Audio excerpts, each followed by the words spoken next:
Hey everyone, it's Bob Perkins coming to you from the Inside Sales Studio here in Arizona. I'm with our special guest, Tom Leidigh, who's in Iowa. Tom, how are you doing? Very good. How are you, Bob? Pretty good. How are you holding up these days?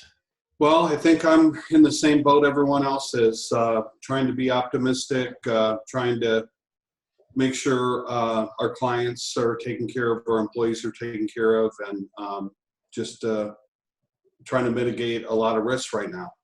Yeah, I think a lot of us are in that boat. One of the one of the common threads, especially in the sales profession, is people have largely moved from sales centers, offices, to their home. Even field reps that were used to travel are now grounded at home. Some states being mandatory. You at Infinity, Tom is the founder and CEO of Infinity. They're a premium outsourcer. They're also a partner, a sponsor of AISP. Tom and I have worked together in many areas, but you have a pretty cool story around how you pivoted quickly and moved about 150 employees from offices to home. And I think you did it in record time, and you learned some things along the way. I'd love for you to share that story, Tom. Yeah, well, March 8th, I flew down to Tampa to meet with a client, and it just became evident with the news that was coming out that things were going to get worse before they were going to get better. And so we actually called a meeting on the morning of March 9th on Tuesday, and we set up a coronavirus task force at Infinity. Some simple things we did is we put together twice a day cadence at 8:15 Central and 3:30 to make sure that we had regular communication. We put an agenda together to make sure we covered everything from our employees, what the government and the states were telling us, what our clients were saying, so that we covered, a multitude of the issues that we had to deal with going forward. And I think probably what we did really well was anticipate and listen to what was going on every day, and things were changing by the hour. There were trends that were coming out in terms of those affected, and obviously the major markets responded first with closing some of the non-essential business services. And so we just began to prepare for the at-home model, which we have tested in the past and used. Right. It's been part of our disaster recovery. And it's just been amazing what our employees and our clients have done together to get this done in a couple of weeks time frame. So when did you make the decision? How'd you get started? How long did it take? So we started immediately that morning. We had our first testing going on the following Monday, which would have been, I believe, the 14th. And we moved our Michigan operations to fully work from home Monday, and our Cedar Rapids, Iowa offices, because they have not mandated any shutdown right. At this point, but we will be ready to migrate everyone by tomorrow. That's incredible.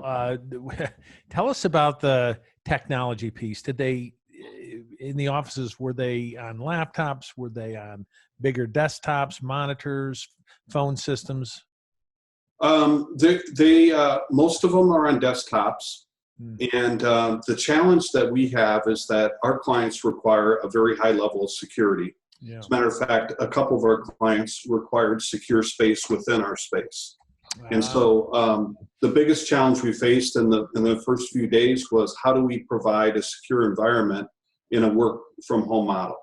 And fortunately, we have a great network leader, our technology director, Josh, and he figured out a solution through LogMeIn that we could dial into our systems, keep them secure, which was very important to our clients. Right. And so it really was a matter of purchasing just a large amount of LogMeIn licenses. Well, I bet you your clients were depending heavily on continuation of services. Did you miss a beat in all of this? You know, we've had our challenges, but in general, the feedback from our clients has been awesome.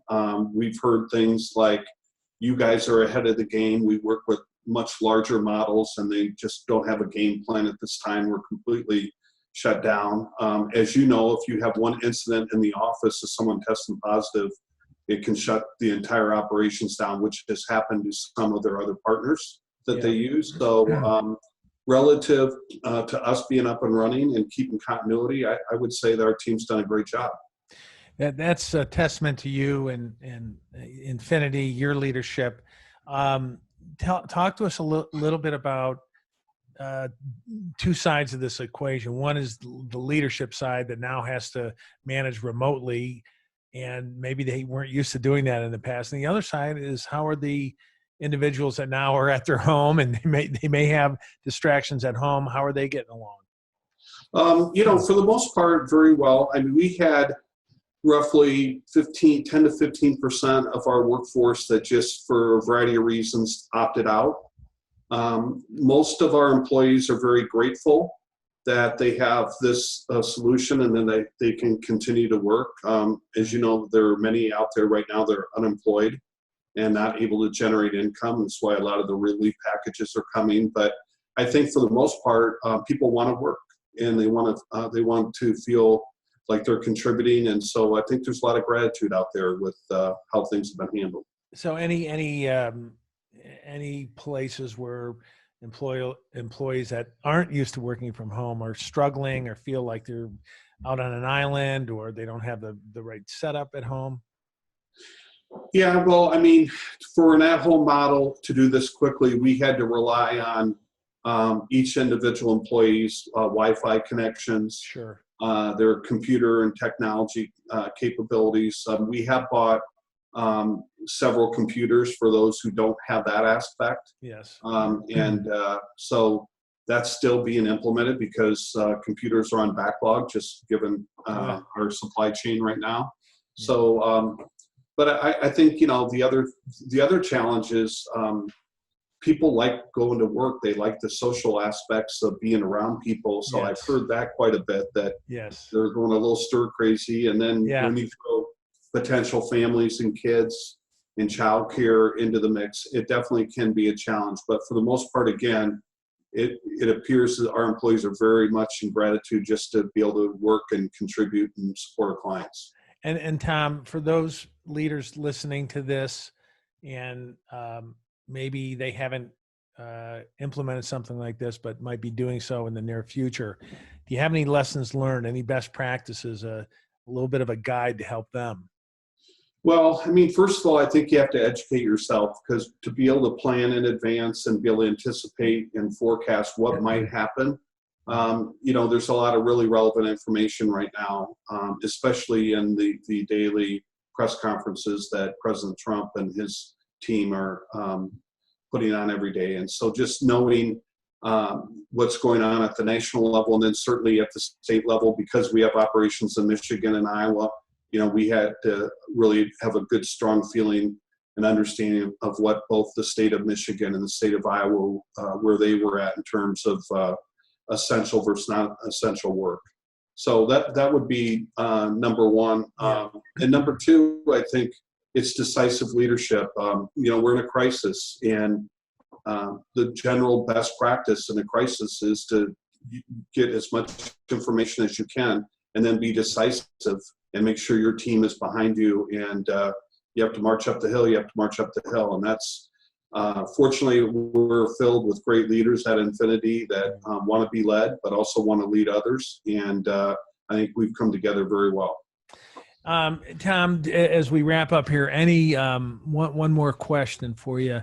Any mistakes or hard lessons learned along the way that even though they might be small, that you might want to share? You know, not anything that's been a hurdle we really can't overcome. I mean, we have a challenge right now with wireless numbers. As you know, wireless numbers are regulated differently and require a different type of system.